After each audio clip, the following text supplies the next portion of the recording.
Why spoil it for them? Oh, why not just let them have their fun and enjoy it? I mean, I don't want to spoil anything for anybody. I write a book, people can read it if they want to. I believe that it is a liberating thing to free yourself from primitive superstition. So religion is a primitive superstition? Oh, I think it is, yes. So you believe it's liberating to tell people that there is no God? I think a lot of people, when they give up God, feel a great sense of release and freedom. Why do you think that? I mean, what's your dad? What's your scientist? What's your dad? I think, well, I've had a lot of letters saying that, and I've... There are 8 billion people in the world, Dr. Dawkins. How many letters have you had? No, I haven't done that. That's quite true. Professor Dawkins seemed so convinced that God doesn't exist that I wondered if he would be willing to put a number on it. Well, it's hard to put a figure on it, but I mean, I'd put it as something like, 99% against or something. Well, how do you know it's 99%? I don't. Say not 97%. No, I did. You asked me to put a figure on it, and I'm not comfortable putting a figure on it. I think I just think it's very unlikely. What? But you couldn't put a number on it? No, of course not.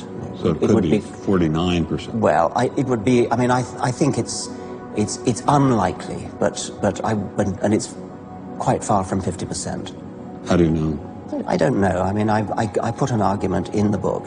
Well, then who did create the heavens and the earth? Why do you use the word who? You see, you immediately beg the question by using the word who. Well, then how did it get created? Well, by a very slow process. Well, how did it start? Nobody knows how it started. We know the kind of event that it must have been. We know the sort of event that must have happened for the origin of life. And what was that? It was the origin of the first self-replicating molecule. Right, and how did that happen? I told you we don't know.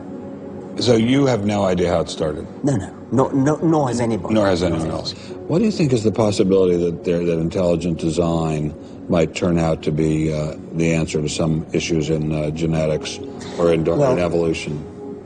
It could come about in the following way. It could be that at some earlier time, somewhere in the universe, a civilization evolved by probably some kind of Darwinian means to a very, very high level of technology and designed a form of life that they seeded onto, perhaps this planet. Now, that is a possibility and an intriguing possibility. And I suppose it's possible that you might find evidence for that if you look at the details of biochemistry, molecular biology. You might find a signature of some sort of designer. Wait a second. Richard Dawkins thought intelligent design might be a legitimate pursuit?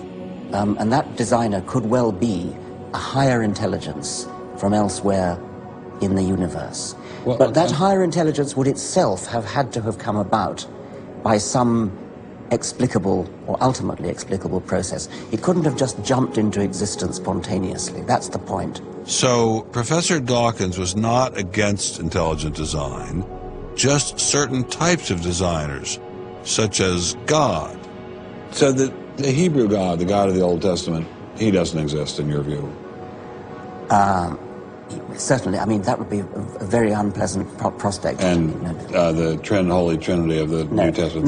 Nothing like that. Do you believe in any of the Hindu gods? Like Vishnu? How can you ask such a question? You don't, right? How could I? I mean, why would I, given that I don't believe in any others? You don't believe in the Muslim God? No. I mean, why do you even need to ask? Well, I just wanted to be sure. So you don't believe in any God anywhere? Any God anywhere would be completely incompatible with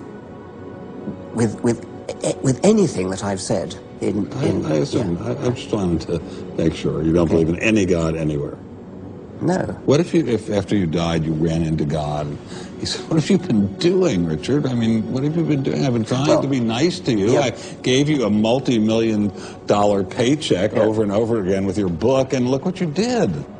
Bertrand Russell had that point put to him, and he said something like, "Sir, why did you take such pains to hide yourself?"